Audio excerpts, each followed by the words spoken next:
watching us. Yes. Dog. Did you hear her reading you? I like salty, and I am a top. You like salty nuts. He said he likes salty nuts. So he likes them after the And gym. he's a top. What's up, baby? Hey, look, you guys are on YouTube and I'm on Twitch. Oh, Okay. really? Okay. Say hi. Say, shut up. Hey, Hold y'all. on. What's going on Twitch? Let me tell you something. We coming over there, Don. We coming over there to Twitch. Oh, there you go. Hi. Baby. Hey, y'all. Hey. Oh, my God. Listen. You got your whole crew there. What's going on? Hey, y'all. Hey. So I want to say this, Don, while we got you live. Yes, ma'am. So this is a great transition into the Kamala segment that we were getting ready to talk about. Did you say transition? So I just interviewed her yesterday. I was just going to talk about that, but we didn't know you were going to text. But I was just going to talk about that because we got the video where she's on her book tour and they were heckling her. And she said, listen, I am not the president. But go ahead. What are you going to say? So so in interviewing her and talking to her, Don, what do you did she display heavy Libra energy? Yes. Because we Libras are fair, but when we feel like that we've been wrong, we will lash out. Y'all were asking if I was a Dom top or verse. She was a Dom top yesterday. Oh. Yes. Oh. And the energy was strong. But also, I got to tell y'all, guys, come here. How is she looking at me? Oh, dude. She was looking at me like, I was like, Kamala, don't make me fall in love with you. I mean, wait a minute, Don, she's because a I saw y'all hugging and all of that. And I saw at the end of the interview, she said, tell Tim I said hello. Yeah. So now we don't even have Don. Now he's not even gay no more. I saw that. God damn it. So just because you gay, that means you don't like women? What do you mean, me? No, I'm telling my Trent over here because he said we don't like we you can be gay and like women. I love women. I just like dick more. Look, Don doesn't like dick.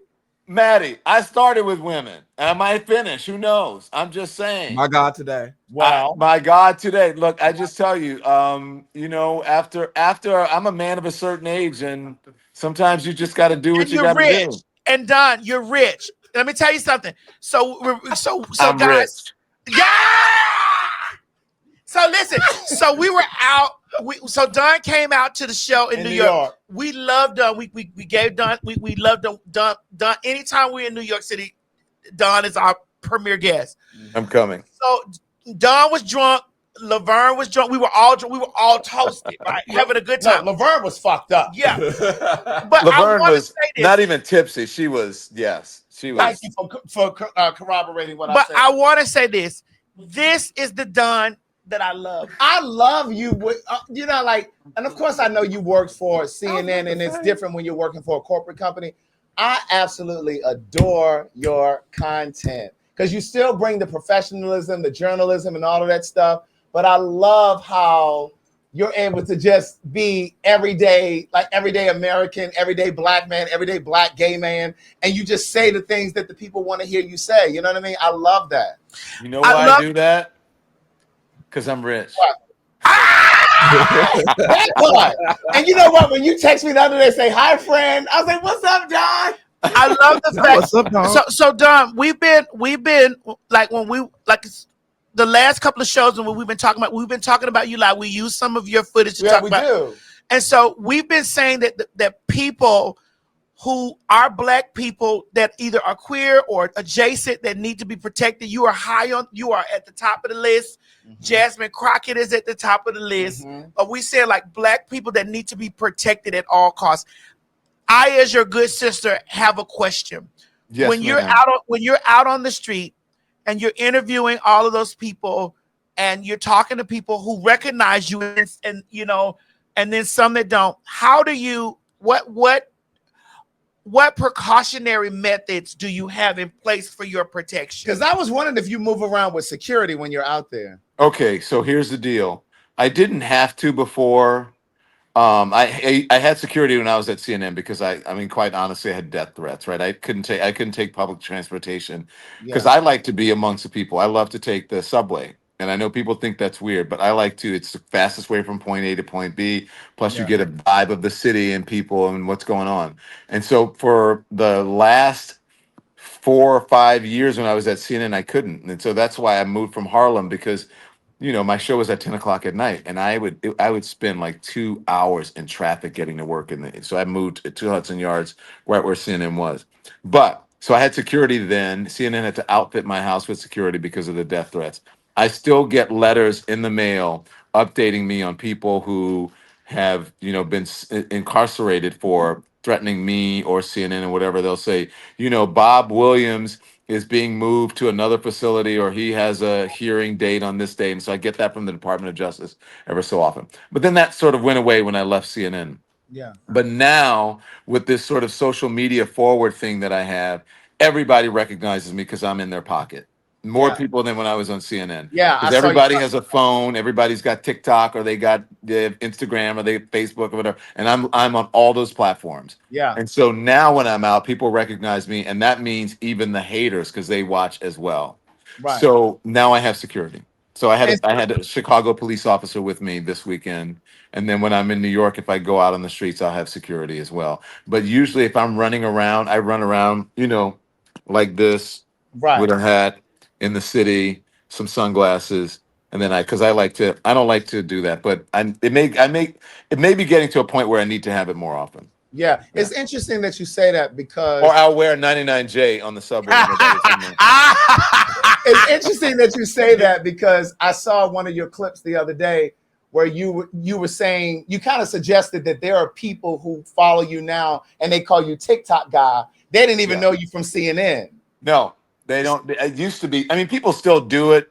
Like Right. CNN or whatever. Oh, you don't work there. I love you. Or my mom loves you or whatever. But now young people, like Yeah. I don't live that far from NYU, and kids are like, "Oh man, I love your content. I love your work. I love what you do." I'm like, wow. So I'm reaching an entirely new audience, which Yeah. Yeah. is And it's amazing. interesting that you say that because Madison says all of the time that the internet is more powerful than television. So that kind of supports what Amen. you always said because you were on CNN, but now all of these people, these legions of people Well, it's who didn't because know, because it's right here. It's in your hand. and then in your pocket, Yeah. like you said. Pocket. Yeah. It goes with you everywhere. You don't have to tune. You don't have to wait for 50 commercials. You can just log it. It's just like, okay, they're right here in That's your it. face. It's That's all the it. time. Well, So it's like guys. I'm sorry to cut you off, Maddie, but it's like going. Retail or brick and mortar stores are over unless you get. If you want to go to Gucci, maybe you do whatever. But you remember we used to go to the Macy's, right? Montgomery Ward, that kind of thing. And now this is like Amazon. My comparison now, it's like this is Yeah. like Amazon. You can go and you can find and buy anything. Anything. And Yeah. and when I was on CNN, you had to go to the store, the CNN store, in order to find Don Lemon. Right. And now you can find me. You can just go on Amazon, and anybody can find me. Right. So I wanted to ask you a about question. Kamala, I want you to talk to him about Kamala, please. Okay. So Kamala. Kamala. So with the Kamala, Kamala. Kamala. Kamala. Before I ask about Kamala, I do want to ask you because I'll forget. Y'all make me tired. When the whole Charlie Kirk thing happened, did you feel the need to beef up security? Because even though I didn't agree with his policies and things that he talked about, I do think that it was unjust and unfair that he was shot and killed. And it really speaks to the accessibility of guns in this country. And then, like, you know what I mean? So, because I started thinking about, and we talked about this on the show a few weeks ago, I really started thinking and being concerned for like the Jasmine Crockett's of the world, And Don. and the Dons, and the Letitia Jameses of the world. Yes, I thought. Look, and I echo. I don't think anybody should die like that. Did I agree with anything he said? Pretty much no. Did I think he was racist? Absolutely.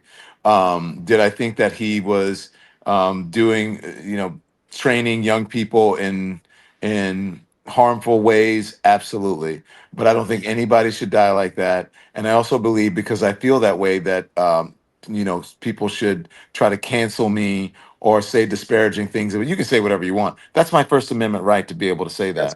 If you say, you don't like, I get on a plane and if I see a black pilot, I get scared or whatever because you don't believe black pilots you think they're DEI hires, your definition, because we know white women are the biggest recipients of DEI. So anyway, beneficiaries of DEI. But if you say some shit like that, then I think there are certain people in the culture who you have denigrated who may feel a certain kind of way about the shit that you said. And so I think that that's everyone's First Amendment right. I don't think Jimmy Kimmel should be fired or suspended for it. People tell the truth. We have the First Amendment. It's for us to be able to say what we want and even criticize our own government if we want. As much as I don't like it, we can even burn the flag. That's what America is about. So, Mhm. um, but I know that not everybody believes that, not everybody understands that, and so yeah, I walk around with my head on a swivel now, and that's why I said I think I'm gonna have to start getting even more security, Yeah, even when I'm walking around. I would hate to walk my dogs with security, but that these are the you got to times do that what you we're got to in. do. Yeah, So let's talk about Kamala because I want. Kamala. Yeah, Yes. So with I respect, worry about her too, like at those I do events. too. Because Trump canceled her Secret Service. I'm sure she's probably gotten her own security since Oh then. yeah, yeah, yeah, yeah. Yeah. She's stocked up. Yeah. So have you read the book? I did download the book. I downloaded the Audible. I haven't started it yet, but have you I by have chance? the audiobook and I did start it. It is good. I mean, it reads like, it's like she took notes. It's like a diary almost, Yeah. Yeah. Yeah. And but I like this energy. People are saying, she shouldn't, why is she doing this? It's bad for the Democratic Party. What's the strategy? It makes, I'm just saying what they're saying. Yeah. And I'm analyzing here because I don't feel that way. She shouldn't be doing this, and it makes her look bad. And I think that's all bullshit. I think that's I think so too. all old school, political consultants and old men who think a certain kind of way that's no longer not only is it not valuable, it's not current and it's not relevant. And I think maybe it is bad for the Democratic Party, but it may be good for America Yeah. because I think if you're treated badly in a system, if they treated the sister badly in the administration, I think that people should know about it Right. so that they can correct it. And I think if Democrats were smart, they would regroup and go with the Kamala gathering them up and telling them about themselves and holding up a mirror. Yeah. And I thought it was so fat. I'm sorry. I thought it was so fascinating because I've been watching a lot of her interviews. Like I saw the interview that she did with Scott. He was on E. What's his name? Scott Evans. Oh, Scott Scott Evans. Evans. Yeah, yeah, I've seen that, and I've watched several of her interviews, and that's what really provoked me to get the book, the audio. yeah. Um, but I just think that, like you said, I think it's important for her voice to be heard and to talk about it from her vantage point because we've only heard, all of the other things that everybody else has said. So I think it is important that she made her voice known. But look, but here's what I think is what's really important that I've just from this limited experience of interviewing her recently, and this was short. I was here doing, the ICE story and whatever's happening with the National Guard and all of this other shit. And I reached out to her people and I said, "Hey, I just happen to be in town. I want to drop by and say hi." And they're like, "Oh, absolutely." And then I said, "You know what? I may as well do a social interview just for content." And I said, "It'll nothing heavy, just light. It'll be fun, a fun social moment." And they said, "Okay, great." But I think Kamala Harris is tired of listening to people because when I got there, she's the one that brought up ICE. She's the one that brought up people being gathered up off the street. She's the one who brought up Trump and talked about the power of independent media now. And so I was like, this woman is, I hate to say coming into her own because she's the first, woman vice president of the United States, but I really think this is her moment, and she is unshackled and emancipated, and so she's and unafraid because she doesn't need people protecting her because she's just that good. The way she confronted those protesters yesterday, I thought it was, an exercise in, in professionalism and how you do it, and a master class in how you do it. So, Don, would you ever run for public office? Oh my God. Do you know how many people, guys? Yes, I've told him over and over again he Yeah, should I win. People ask me all the time on the streets, in the chats, and I'm like, no way. I agree because I've had people in our comments saying the same thing. I to want to me. run for But public let me office. ask, Maddie, you think I should? Why do you ask me that question? Well, because I believe that you have a clear level head, and you've also been a part of the media and also the news, and you've been on the ground, and like you know the ins and outs of the politics, and I've watched you hold Democrats and Republicans accountable for on both sides. I watched you do it. I've watched you communicate with the people and still be, people are belligerent towards you and you still have a level head in conversation. I've watched you do this. I think that you've been around long enough, and like we've all been around long enough to watch how the country has morphed into this thing that it is now. Yeah. And I think that because you can pass, Don. You've passed. He's passing. You've passed. I'm passing. No, I'm not being funny. But you've passed so many years because nobody really. You passed enough to get into the space where people will be like, "Oh, well, he was, or is he like?" The question, like, "Is he gay? Is he gay?" I know, but I know what you're saying. And who is it? Someone said, Don, I'm black famous. You're everybody famous. You're white famous. You're everyone knows you. Yeah. Yeah. So I understand what you're saying. And also I was in legacy media for a long time. So people feel like they can relate to me. I understand what you're saying, Maddie. And there's a certain degree of truth to that. I just don't know if I want to open myself up to that and all the scrutiny and people already talk shit about me. I don't really give a fuck, but why would I invite that into my life? And why would I take a pay cut? I'm just saying, okay? Well, I mean, you're not gonna give us no money because you're gonna always be rich.